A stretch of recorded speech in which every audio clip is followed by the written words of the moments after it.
Most people think a regular job is the reason they'll never be rich. It's a trap. They spend years waiting for the right moment, the promotion, the bonus, the lucky break. They tell themselves the system is rigged. And technically, they're not wrong. But here's the thing, the system was never the obstacle, the thinking was. There's a version of you that clocks in every Monday, collects every paycheck, and still builds something most people dream about. Not through luck, not through some secret investment app, through a specific set of moves that almost nobody with a regular job is making right now. And to explain it, I want you to meet someone. His name is Jake. Jake was 27. Nothing special about him, and that's the point. He worked a mid-level logistics coordinator job at a mid-size company in a mid-size city. His salary was $42,000 a year. He had $11,000 in credit card debt and roughly $340 in his savings account. Not because he was irresponsible, because nobody ever taught him what to do with money, and the people around him weren't doing anything different. He went to work. He came home. He ordered food on weekends. He scrolled. His monthly spending was tracked by exactly 0 systems. He wasn't lazy. He wasn't stupid. He was just operating without a map in a world that never handed one out. He didn't read finance books. He didn't listen to podcasts about wealth. He wasn't the guy people looked at and thought, he's going places. He was the guy people forgot to mention. Average in every direction. And then, one Tuesday night in February, something shifted. Not loudly, not dramatically. It just shifted. It was 11:47 p.m. Jake was lying in bed, phone in hand, scrolling through his bank app for no particular reason. He stopped at his savings balance, $340. He didn't react, no gasp, no tears. He just stared at that number for a long time in the blue light of his phone screen. The apartment was quiet. He could hear the hum of the refrigerator from the kitchen. He set the phone face down on his chest and looked at the ceiling. He didn't say anything. He didn't text anyone. He didn't open a new app or search for anything. He just lay there, still, until his breathing slowed. Then he picked the phone back up and opened the Notes app. He started typing. No title, no plan yet, just numbers. His income, his fixed costs, the debt, the gap. He didn't tell anyone what he'd written. He just went to sleep. The first principle Jake followed was treating every paycheck like a business budget, not a personal allowance. Here's what Jake understood that most people don't. Saving is a feeling. Allocation is a system. Most people move money into savings when there's leftover. Jake flipped it. The day his paycheck hit, he moved money out before he could spend it. $200 to a high-yield account, $150 toward debt, $50 into a basic index fund. Not big numbers, intentional ones. His brain kept whispering, "You'll need that for something unexpected." He heard it every single month, but he held the system. By month 4, he had $1,100 saved, more than 3 times what he'd ever held at once. The money didn't grow because he earned more. It grew because it had a destination before it had a chance to disappear. Direction beats discipline. The second principle Jake followed was ruthless debt sequencing. Jake had $11,000 in credit card debt sitting at 22% interest. He was also excited about investing, until he did the math. Paying 22% on debt while earning 8% in the market isn't strategy, it's slow bleeding. So Jake stopped adding to his investment account temporarily and put every extra dollar at that credit card. He found $380 extra per month by cutting 3 subscriptions, downgrading his phone plan, and cooking 4 nights a week instead of 2. His brain was screaming at him to keep investing. It felt like progress. Paying off debt felt invisible, but invisible isn't the same as ineffective. It took 18 months. The day the balance hit 0, he didn't celebrate loudly. He just moved that $380 somewhere else. Debt isn't bad luck, it's rented future money. The third principle Jake followed was margin monetization. Not a side hustle fantasy, a real, boring, small income from whatever skill he already had. Jake was decent at spreadsheets and data organization from his job. He started offering basic data cleanup work on a freelance platform. First month, $140. Not glamorous, but $140 was not nothing when your savings account had $340 in it. He worked on it Sunday mornings from 8 to 10 a.m. 2 hours, non-negotiable. His hand reached for his phone some mornings. Old reflexes were still there. Netflix was right there. But he kept the 2-hour window locked. By month 6, he was averaging $600 extra per month from 8 hours of weekly work. Most people wait for the perfect side hustle. Jake started with the skill he already owned.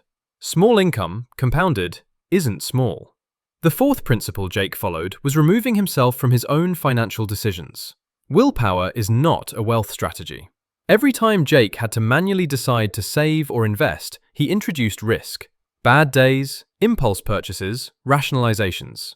So he set up automatic transfers the morning after payday. Index fund contribution auto-drafted at 8 a.m. Debt payment auto-scheduled for the same day. High yield transfer triggered at 9 a.m. By the time he checked his account on payday afternoon, the money was already gone. Allocated, working, unavailable to his mood. His brain kept whispering, "What if you need it?" He needed it twice in a year. Both times, his emergency fund covered it. Automation isn't laziness. It's engineering the environment so your worst self can't undo what your best self built. Systems outlast motivation. Always. The fifth principle Jake followed was treating his salary as a variable, not a constant. Most employees accept what they're given and wait.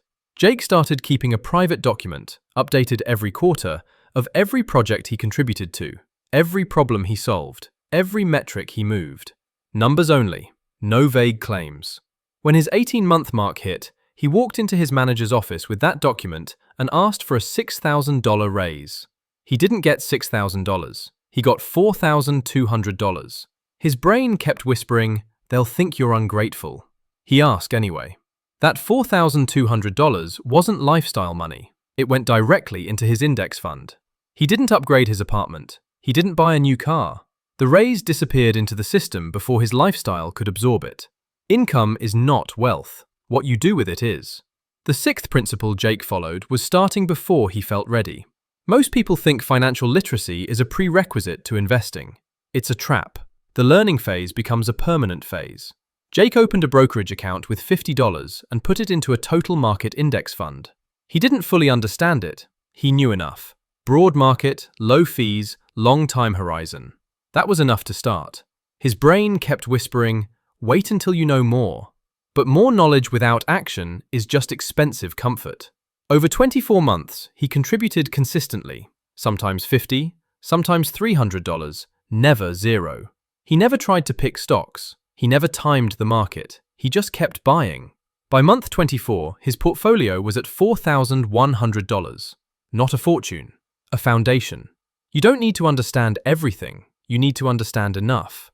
The seventh principle Jake followed was lifestyle containment. Here's what Jake understood that most people don't. Income growth without lifestyle discipline is just an expensive treadmill.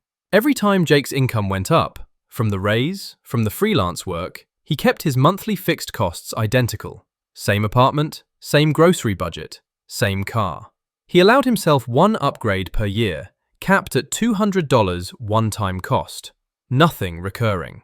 His brain was screaming at him when his friends upgraded their apartments after getting raises. He stayed. He felt it. The social pull of leveling up when your income does is one of the most powerful forces working against wealth building. Jake called it the upgrade trap.